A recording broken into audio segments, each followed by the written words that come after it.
મૃત્યુ પહેલાં આત્મા શું અનુભવે છે? મૃત્યુ પહેલાં આત્મા કેટલીક ખાસ અનુભૂતિ કરે છે અને આ વાત ઘણા ગ્રંથોમાં લખાઈ છે. મૃત્યુ જીવનનો અંત નથી, પણ આત્માની એક નવી યાત્રાની શરૂઆત માનવામાં આવી છે. હિન્દુ ધાર્મિક માન્યતાઓ અનુસાર આત્મા અમર છે અને શરીર માત્ર એક વસ્તુ છે. કેટલાક ગ્રંથો મુજબ મૃત્યુ પહેલાં વ્યક્તિ કેટલીક આંતરિક અનુભૂતિ કરે છે. શક્તિ ધીમે ધીમે ઓછી થવી. શરીર નબળું પડે છે, પણ ઘણીવાર મન અંદરથી શાંત થવા લાગે છે. જૂની યાદો તાજી થવી. કહેવામાં આવે છે કે મૃત્યુ પહેલાં જીવનની મહત્ત્વની ઘટનાઓ યાદ આવે છે, જાણે આખું જીવન આંખો સામે ફરી વળે. અજાણી શાંતિ અથવા પ્રકાશની અનુભૂતિ.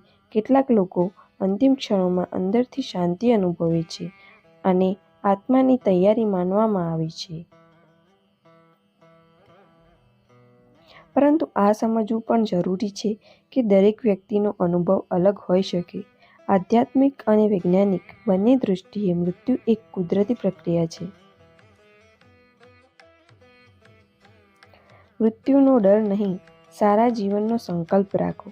જો તમે અમારી આ માહિતી ઉપયોગી લાગતી હોય તો કમેન્ટમાં સારા કર્મ લખજો અને આવું જ જ્ઞાન મેળવવા માટે અમારી ચેનલને સબસ્ક્રાઈબ કરજો.